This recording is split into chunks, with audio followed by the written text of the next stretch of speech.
So guys, welcome. This is day one of road to 1500. So let's start. I played d4. Yeah, then he played d5.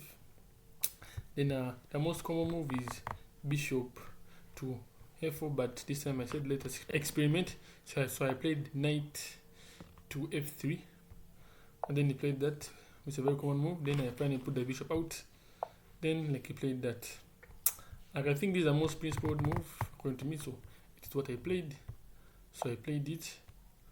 Then he advanced this pawn to c4, which was the first time I'd ever seen that from my life. Okay. Stockfish is saying this is a colossal mistake. Why is it a mistake? Because after this, this is the best move to take me. Then I take with the a pawn, and now my rook is free to ravage the position. So what? But of course, like, I didn't see it because I'm terrible at chess. I suck. So I played knight. I played the pawn to c3. Then I played that. Then just developed my knight. Nothing so bad. Now, as soon as you put this bishop here, like, I knew that this bishop is a monster. It just kills the whole position.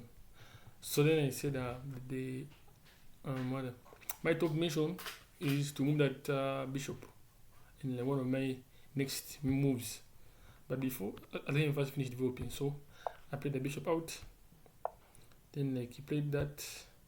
Then I castled. After that I did that, he moved this bishop to d6. Now there are three options. You can either take, or you can slide back, or you can pin. But me, I said I will just take. I didn't want complications, because now, like, if you pin, you can move his pawn this side. Then I go back. Then he moves his pawn. So I said no, I don't want any complications. So I took, and he took with the queen. Then for a brief moment I was thinking about putting my knight there. Then I remembered he takes it. Then I take. Then I lose a pawn. So I said no, that is not feasible. So I said, then I realized I don't really have like a lot to do. Then I said I think I have only one move to do, which is a pawn break. So this move actually the best move at that time. So he played that, which didn't scare me. The thing which scared me at first was that if he takes and he takes, I can't really put my rook and his open file because of the bishop. So, but after thinking about how weak his king would be if I'm to pin him there to the horse, I was like, it's okay. So I took, he took. Then remember, one of my side missions was to remove this bishop since it is so strong. So after move this bishop that side, then of course I take it because it's a double pawn. I wasn't scared of him having an open file with his rook because I think enough protection at any moment. It's not this. So I was like, okay, let him come. But first, of course, there is a mate here. So I first had put the knight there. I first defend. So I defend with the knight. Then he brought his pawn. I think he wants to dislodge me so that he can hit me. I was like, nah, that is simple things. Let me just move this pawn. Now, in my opinion, I think it is bad to move this pawn, because after you move this pawn, you'd have to, I think, move your knight back here. Then I think you can just take and just open up everything like you are finished. So I was like, no. So I was like, let me just push this pawn. Then he did that. Then I went behind. Then his king. So this is a mistake, but of course when you just think about connecting his rooks, but this is a mistake because now his king is very weak. Yeah, because now his king is very weak. Then also because this is just a free pawn, so he lost a pawn there, which I gladly accepted. I took. Now is that now? Of course, I know what's going on in this position. Let me just think about doubling up. That's all you think about. So for me, I saw a very nice maneuver. Move that, then I move this thing, which now defends the king. So we did that. So then I think from here, he was a bit frustrated, seeing that he cannot actually take now. He was a bit frustrated. So like spent quite some time looking for a move. Then he said, let me just attack this bishop.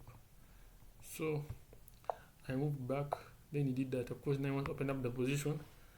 I don't know why it's his king now. It's actually weak, not mine.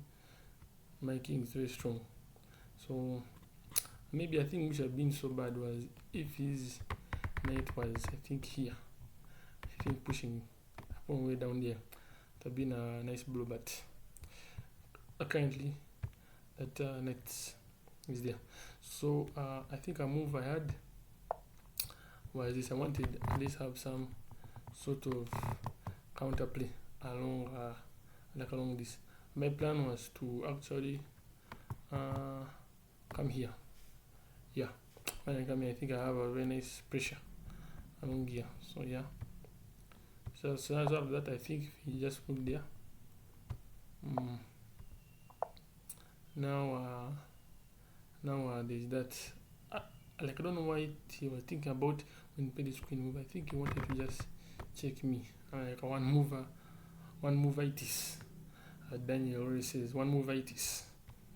But then for me, I saw that if I can pin him here, this is just a really good amount of pressure building up here. His king is open. So let me do that. So I think he panicked here. He didn't calculate, so I think he was just so whatever by that check, he was so like, oh, I have to do it now. So when he checked me, and I said, now this is for me it's actually a blunder, because actually it's moving one of my bad pieces. Remember, now this is a bad piece. This bishop stuck. Like it really can't move. So removing it would have been very good for me. So I moved it, took it back. So now I'm seeing to have a very nice check with the rook. So I checked him. I moved back. Now this pawn. So I just picked up the pawn. Picked up the pawn. Now I'm seeing there's some stuff there. He wants to take my pawn. So I checked him. And I move there. Now I permanently destroy the king. Put my queen there. Now that is a very nice move. Now, like, I have plans of going here, which will be a mate. So now there are very few moves which stop him, and I think he got around the best moves, which is to go there. That's what he did. Now I thought about it. Like if I just exchange, if I just exchange, I'm up 2 pawns. So I was like, okay, it's okay, but at least let me go back with another pawn. So I took that pawn. Now here, I was like, let me just send that in game. So now we're here. So now my plan is to move these pawns all the way. And his plan will be, I think, to move like everything this side to try and stop me.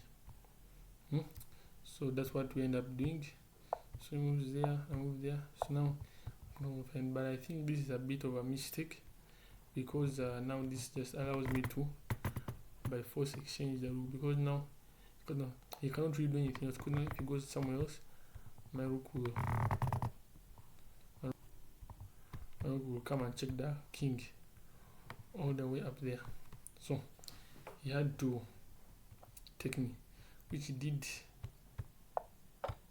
So now we're there. Now it's a knight and 3 pawns versus a knight. So that's just completely winning. So now it's a matter of good advantage.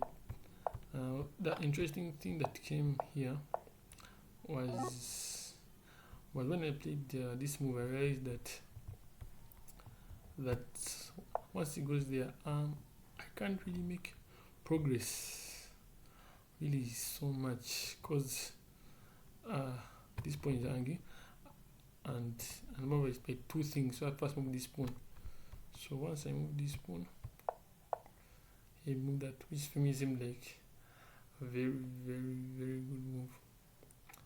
Yeah, it seemed like a nice move. So, and then now also, so I had to play that. I shuffled around. Then that seemed like a nice move. So I dislodged, I think so. But it can run off the board. But for him, I was too busy. So here, I made a mistake. But I mean like a blunder, because now this pawn is hanging, so you can take it. And the bad thing about this, it will guard this square. So my only move will be to actually attempt the thing. But of course, he didn't see it. He just took. Now there's that pawn, but so after this, he had to resign. Yeah, thank you, and see you tomorrow.